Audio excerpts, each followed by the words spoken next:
శుభ్రంగా ఉన్నా కూడా ఆత్మ అనేది శుద్ధిగా ఉండాలి. అంటే భగవంతుడి స్థానం ఆత్మ పరమాత్మ. ఈ ఆత్మ పరమాత్మ కావాలి అంటే ఏం చేయాలి అంటే, ఒక వస్తువుని తెచ్చాము, ఆ వస్తువు బంగారాన్ని వస్తువుగా చేయాలంటే ఏం చేయాలి? కాల్చి ఎన్నో పనులు చేస్తే కానీ అది గొలుసవదు. అలాగే కూడా మనలో ఉన్న పరమాత్మ కూడా బయటికి రావాలి. ఒక పరమాత్మగా మనం ఎప్పుడు వెలగాలి అని అంటే, ఆ వెలుగు అనేది కనపడేటట్టుగా మనం జ్ఞానాన్ని చక్కగా అలవరుచుకోవాలి. జ్ఞానాన్ని అలవరుచుకోవాలి అంటే మన కళ్ళతో మంచివి చూడాలి, చెవులతో శ్రవణాన్ని మంచివి వింటూ ఉండాలి, చేతలు మంచి పనులు చేస్తూ ఉండాలి. అందుకని ఏంటి అనంటే, ఇవన్నీ లేకుండా నువ్వు ఎంత ఆచారాన్ని పెట్టుకున్నా, ఎంత శుద్ధిగా ఉన్నా ఇవన్నీ దండగే. అంటే నిన్ను సృష్టించిన యాగశాల అనే ఈ శరీరము, నీ లోపల ఉన్న భావనలు ఇవన్నీ చెడుగా ఉంటూ నువ్వు ఎంత ఆచారంగా ఎన్ని యాగాలు పూజలు ఎన్ని చేసినా అది అవసరం లేదు. భగవంతుడు ఏమంటున్నాడు? అవి నాకు కావాలి, ఇవన్నీ నేనిచ్చినవే, ఈ పూలు నేనిచ్చినవే, ఈ పళ్ళు నేనిచ్చినవే, ఈ జీవితాన్ని కూడా నేనే ఇచ్చాను.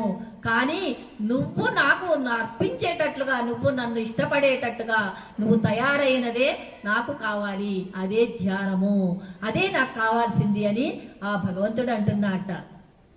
ఆత్మశుద్ధి లేని ఆచారమరియేల, భాండ శుద్ధి లేని పాకమేల.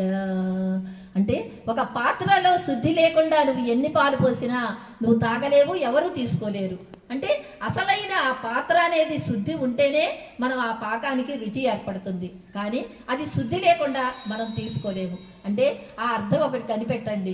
ఒక పాత్రలో ఉన్న పాలనే మనం నలకలుంటే తాగలేమే, అలాంటి భగవంతుడు నిర్మించిన ఈ యాగశాల లాంటి ఈ క్షేత్రంలో ఇంత అజ్ఞానము నిర్మించుకొని మనం ఒక గుడికి వెళ్ళి కాళ్ళు కడుక్కున్నా, తలస్నానాలు చేసినా, దేవుడికి వెళ్ళి అభిషేకాలు పూజలు చేసినా లోపల ఉన్న ఈ అజ్ఞానపు వాసన భగవంతుడికి తగిలి మనల్ని స్వీకరిస్తాడా? స్వీకరించడు. అంటే ఏంటి అంటే, ముందు నిన్ను నువ్వు శుద్ధి చేసుకో. నిన్ను శుద్ధి చేసుకున్న పిదపే ఎప్పుడైనా నువ్వు ఎదుటివాడికి చెప్పే అర్హతని కలుగుతావు. అంటే ఏంటి అంటే, నీలో ఉన్న అజ్ఞానాన్ని తుడిచివేసుకో, ఈ చిన్ని జీవితాన్ని ఒక పువ్వుగా మలుచుకో. అప్పుడే నువ్వే పరమాత్ముడు అయిపోతావు, నువ్వే దేవుడి అయిపోతావు అని చెప్పి భగవంతుడు అంటున్నాడట. చిత్తశుద్ధి లేని శివ పూజలేదరా.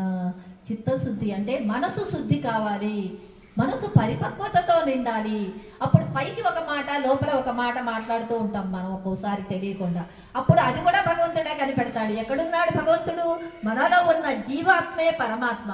అంటే లోపల ఎక్కడో, భగవంతుడు ఎక్కడో లేడు, లోపల ఉన్నాడు. నువ్వు ఏది చేసినా ఆయన కనిపెడుతూనే ఉంటాడు.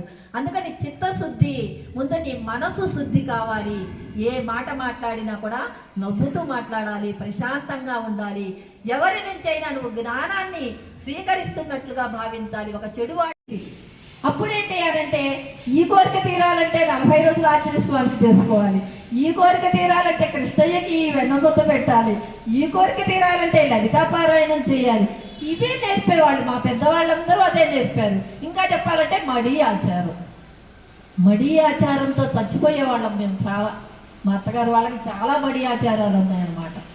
ఇప్పుడు మరి అంత ఇదిగా లేదు. ఇప్పుడు ఎప్పుడైతే ఈ జ్ఞానానికి వచ్చానో, మడి అనేది లోపల నీ అజ్ఞానాన్ని తొలగించుకుని జ్ఞానం అనే దాన్నే మడి అంటారు అని తర్వాత తెలుసుకున్నాను నేను. అప్పుడు ఎప్పుడైతే ఈ కరోనాలో ధ్యానం పెట్టారో, గురునాథం గారు ఇచ్చే 41 రోజులు ధ్యానం జరుగుతుంటే నాకేంటంటే, చిన్నప్పటి నుంచి ప్రతి వారిలో కూడా వారిలో దైవాన్ని చూసే అదృష్టం ఉంది నాకు. అది ధ్యానానికి రాకముందు నుంచే ఉన్నది. ఎవరిని చూసినా వాళ్ళు రాగానే వాళ్ళకి ముందు ఏదో ఒకటి తీసుకొచ్చి అరటిపండు పెట్టాలి, వెన్న పెట్టాలి, బొట్టు పెట్టాలి, జాయింట్ బిడ్డ పెట్టాలి. అదేంటంటే ఇది ఒక పూర్వజన్మ సుకృతం నాది. అది మాత్రం ఏంటంటే ఎవరిని చూసినా, అంటే ధ్యానంలోకి వచ్చిన తర్వాత ఆ భావన వస్తుంది. కానీ నా అదృష్టం ఏంటంటే, ఎవరొచ్చినా నాకేదైనా జ్ఞానాన్ని నేర్పడానికి వస్తున్నారు, నా అదృష్టంగా భావిస్తాను. ఎవరొచ్చినా, ఒక బాబు వచ్చినా, పిల్లవాళ్ళు వచ్చినా, బాబా వచ్చారు, అమ్మవారు వచ్చింది, షిడి సాయినాథుడు వచ్చాడు, ఒక బాలుడు రాగానే వాడు కృష్ణుడు, అంతేనండి. ఆ కృష్ణుడిని చూస్తాను. కృష్ణాష్టమి ముందు రోజు కృష్ణుడు వచ్చి నా దగ్గర పాలు తాగుతాడు. అసలు అదేంటంటే, అలా ఒక పటంలో ఏంటంటే, మనం పటాన్ని పటంగా చూడొద్దండి. ఇప్పుడు దేవుడు ఏంటి అంటే, గుళ్ళో దేవుళ్ళు అదే కాదు, వాళ్ళందరిలో కూడా మనల్ని చూసుకోవాలి. అది ఇప్పుడు ఆమెలో నిన్ను చూసుకోవాలి. అలా అంటే అంతా ఒకటే. సముద్రంలో ఇప్పుడు 2 గ్లాసులు వాటర్ తెచ్చి పక్కన పెట్టామండి. మీరు ఒక గ్లాసు, నేను ఒక గ్లాసు తీసుకున్నాను.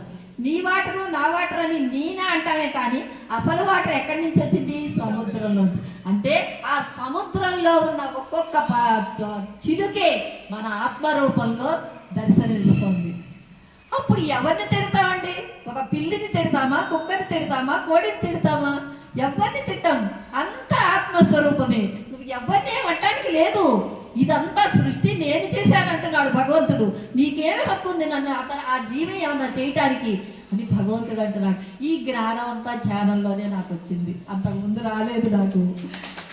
ఇవన్నీ గుర్తాదంగా నాకు చెప్పలేదండి, ధ్యానం చేసి నేర్చుకున్నాను నేను. ధ్యానం చెయ్యమ్మా నీ దేవుడు కనపడతాడు అన్నారు, అంతే. అటైతే నా దేవుడు కనపడతాడంటే చేస్తాను అన్నాడు, అంతే. అంటే ఏంటంటే లోపల ఎప్పుడైతే నీలో అజ్ఞానం తొలుగుతుందో, ఆ జ్ఞానం పెరుగుతున్న కొద్దీ లోపల ఉన్న దేవుడి యొక్క తేజమే మన యొక్క రూపము. ఈ రూపం మనది బాగుండాలి అంటే ముందు మనలో ఉన్న అజ్ఞానాన్ని ఛేదించుకుంటూ వెళ్ళిపోవాలి అని తెలుసుకున్నాను అనమాట. ఒకసారి కలలో బాబా కనపడ్డారు. బాబా కనపడి రొట్టెలు పెట్టారు. రొట్టెలు పెట్టిన మరుక్షణం నేను ఇంచుమించు 250 పాటలు రాయించాను నా చేత. ఒక పాట కాదండి, బాత్రూంలోకి వెళ్ళిన నోటి వెంట పాటలు. స్వామి ఏమిటయ్యా అని కళ్ళనీళ్ళు కారుస్తారు. అంటే ఏంటంటే ఇప్పుడు నేను మీకు చెప్పే విషయం ఏంటి అంటే, ఎవరిని చూసినా లోపల నీ రూపాన్ని చూడండి. ఇప్పుడు తనెవరంటే నేనెవరంటే తనే. అంటే ఏంటంటే అంతా మనదే, ఒకటే రూపం. ఇంకా ఒకటే రూపం అయినప్పుడు గొడవలు ఎందుకుంటాయి, క్రోధం ఎందుకుంటుంది, అజ్ఞానం అనేది ఎందుకుంటుంది? అది భగవంతుడు. ఇది ధ్యానంలో వచ్చిన తర్వాత జ్ఞానం అనేది వచ్చి నేను తెలుసుకున్నానండి. ఒక 8 సార్లు సూక్ష్మ శరీర యానం జరిగింది నాకు. పత్రిజీ మహారాజు గారు నాకు పోయిన తర్వాత ఏడ్చానండి నేను. ఏంటి అంటే అందరూ ధ్యానం చెప్తున్నారు, నాకు అన్నమయ్య సంకీర్తన ఒక భగవంతుని ఎదుటి వాళ్ళ చూడటం తప్పితే నాకు క్లాసులు చెప్పటం రాదు, నేనేం చెప్పాలి, నాకేం రాదు కదా అని పత్రిజీ గారు పోయిన తర్వాత నా ఎదురుగా నుంచున్నారు. ధ్యానంలో నుంచోగానే కాళ్ళ మీద పడిపోయి ఏడ్చేశాను. బాబా అనమాట, నాకు ఆ సాయిబాబా కనపడతారు. ఆయనలో 3 సార్లు చూశాను ఆయన్ని, తాకి దండం పెట్టుకున్నాను. ఆ అదృష్టం నాకు ఒకటి వచ్చింది. అవగానే ఏం రాదంటావేంటి, వెళ్ళు, అన్నమయ్య కీర్తనలో ఉన్న ఆ అర్థమే భగవద్గీత, అది బోధించు, నీకు అది ఉన్నది కదా, అది వెళ్ళి చెప్పు, వెళ్ళు, నేనున్నాను నీ వెనక అన్నారు. ఆ రోజు నుంచి నేను ధ్యానం క్లాసులకి అటెండ్ అవుతున్నాను. అప్పటిదాకా నేను ధ్యానం క్లాసులకి ఏంటంటే నేను ఇంకా ఎదగలేదు.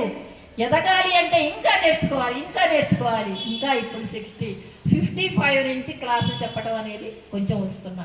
అంటే ఏంటంటే అప్పటిదాకా నేర్చుకుంటూనే ఉన్నా. ఇప్పుడు కూడా నేర్చుకుంటూనే ఉన్నా. నేను ఏం నేర్చుకుంటున్నా అంటే ఇంత జ్ఞానాన్ని నాకు ఆ భగవంతుడు నా నోటి వెంట పలుకుతుంటే, భగవంతుడి రూపంగా మీరందరూ కూడా దైవ రూపమే నా ఎదుటిగా సాక్షాత్కరిస్తున్నట్టుగా భావిస్తున్నాను నేను.